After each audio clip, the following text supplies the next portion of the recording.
महाराष्ट्र की राजधानी मुंबई में लेकर आता हूं, अपने देश की राजनीति में लेकर आता हूं और आपको बताते हैं कि महाराष्ट्र की राजनीति में आज क्या हुआ है। 20 साल के बाद उद्धव ठाकरे और राज ठाकरे के बीच एक समझौता वहां पर हो गया है। और आप कह सकते हैं, एक ज़माने में लोग कहते थे कि राज ठाकरे और उद्धव ठाकरे कभी साथ में नहीं आएंगे, लेकिन जैसा कहा जाता है कि राजनीति में ना तो कोई परमानेंट दोस्त होता है ना कोई परमानेंट दुश्मन होता है, और ये दोनों तो आखिरकार चचेरे भाई हैं। आपको याद होगा 2005 में राज ठाकरे ने शिवसेना को छोड़कर अपनी अलग पार्टी बनाई थी और इसके बाद से दोनों भाई अलग अलग चुनाव लड़ते आ रहे हैं। दोनों परिवारों के लोग जो काम 20 वर्षों में कभी नहीं कर पाए वो काम बीजेपी ने कर दिखाया, और ये दोनों असल में बीजेपी के डर की वजह से एक साथ आए हैं। पिछले एक दशक में दोनों भाइयों की राजनीतिक जमीन काफी कमजोर हुई है और ऐसे में अपने राजनीतिक अस्तित्व को बचाने के लिए ये दोनों एक साथ आ रहे हैं। इसलिए आज इन दोनों को असल में बीजेपी का शुक्रिया कहना चाहिए कि बीजेपी ने ऐसी स्थिति वहां पर बना दी कि ये दोनों नेता अब एक साथ आ रहे हैं। और ये क्यों आ रहे हैं, देखिए ये भी समझ लीजिए। महाराष्ट्र में अब से 21 दिन के बाद 15 जनवरी को मुंबई के बीएमसी, पुणे और नासिक सहित 29 नगर निगमों के चुनाव होने वाले हैं। और अब ये दोनों भाई मिलकर कोई लोकसभा का चुनाव नहीं लड़ेंगे, विधानसभा का चुनाव नहीं लड़ेंगे, बल्कि निगम के चुनाव लड़ेंगे। और उद्धव और राज ठाकरे आज एक साथ मुंबई के शिवाजी पार्क में भी पहुंचे और दोनों ने बाला साहब ठाकरे को वहां पर श्रद्धांजलि दी। अब यह अलग बात है कि आज बाला साहब ठाकरे की आत्मा क्या सोचती होगी जब उन्होंने आज इन दोनों को वहां एक साथ देखा होगा, लेकिन 20 साल के बाद। इसके बाद इन दोनों भाइयों ने प्रेस कॉन्फ्रेंस की और आज इन दोनों भाइयों के बच्चे यानी उनके बेटे, उनके दोनों परिवार वहां पर मौजूद थे और दोनों भाइयों को राज ठाकरे की मां कुंडा ठाकरे ने जीत का आशीर्वाद दिया। अब आपको आज की इन दोनों की कुछ तस्वीरें दिखाते हैं।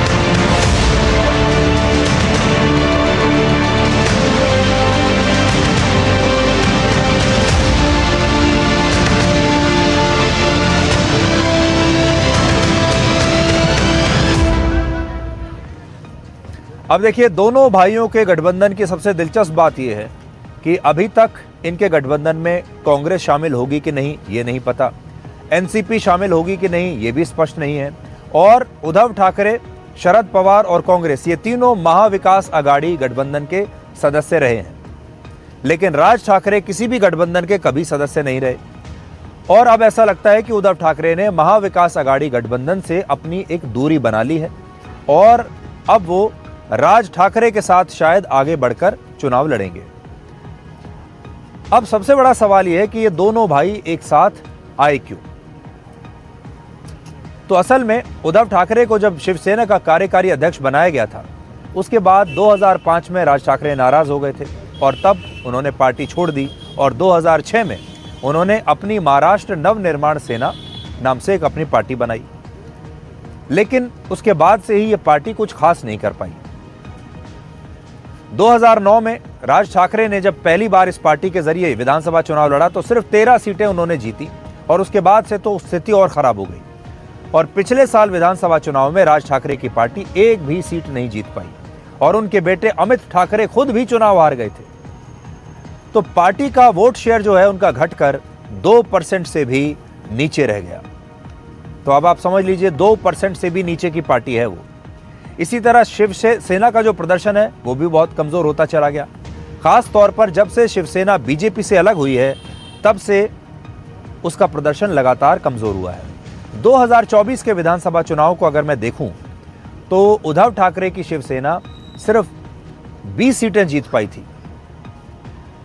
और एक तरफ ये दोनों ठाकरे भाई राजनीतिक रूप से बड़े कमजोर हो रहे हैं और वहीं दूसरी तरफ बीजेपी लगातार मजबूत हो रही है। वर्ष 2009 के विधानसभा चुनाव में बीजेपी ने 46 सीटें जीती थी, लेकिन 2024 में उसने 132 सीटें जीत ली। ये कितनी बड़ी बात है। बीजेपी का वोट शेयर भी इस दौरान 14% से बढ़कर 27% पहुंच गया। और पिछले हफ्ते महाराष्ट्र के निकाय चुनाव के 288 सीटों के जब नतीजे आए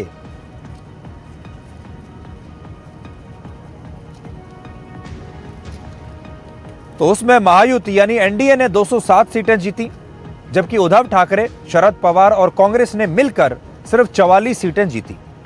दिलचस्प बात यह रही कि इस निकाय चुनाव में एकनाथ शिंदे की शिवसेना को 53 सीटें मिली और उद्धव ठाकरे की शिवसेना सिर्फ 9 सीटें जीत पाई। ये आंकड़े बताते हैं कि आज महाराष्ट्र की राजनीति में दोनों ठाकरे भाई एक प्रकार से हाशिए पर पहुंच गए हैं।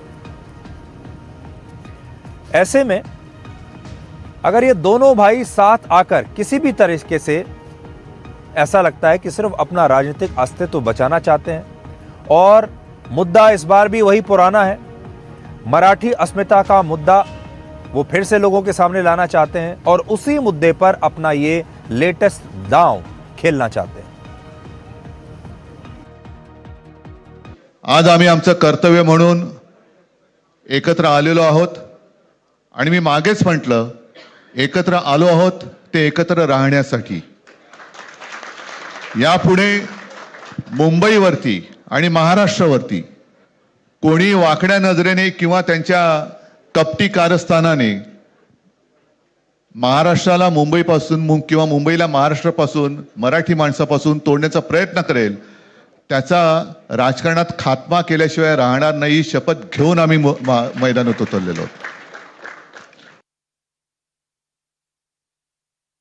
एकच गोष्ट मी आपल्याला सांगू इच्छितो की बरेच दिवस ज्याची प्रतीक्षा महाराष्ट्र करत होता ती शिवसेना आणि महाराष्ट्र नवनिर्माण सेनेची युती झाली, हे आज आम्ही आपल्याला जाहीर करत आहोत।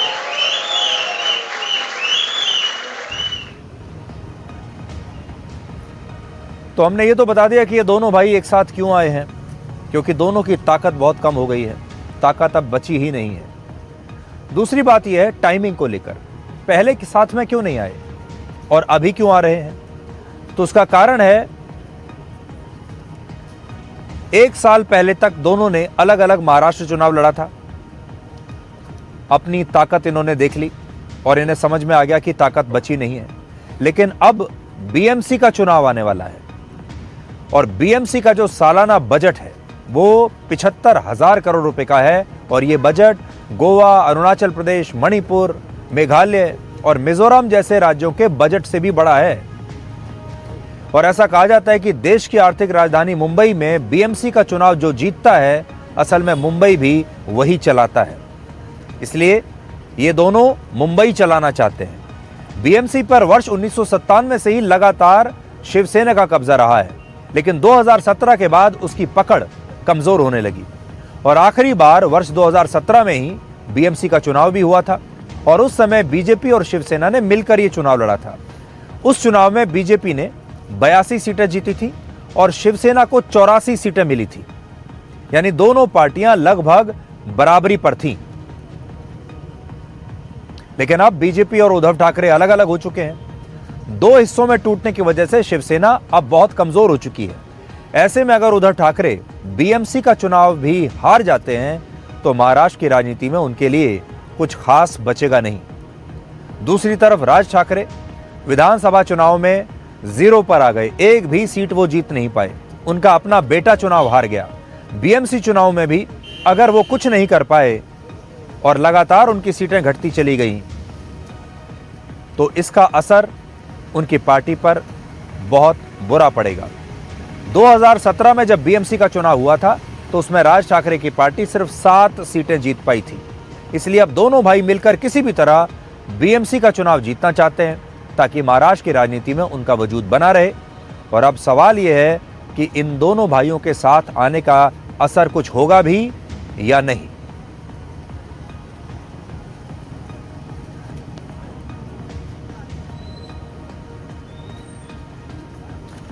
मराठी मतदाता एकजुट होंगे या नहीं,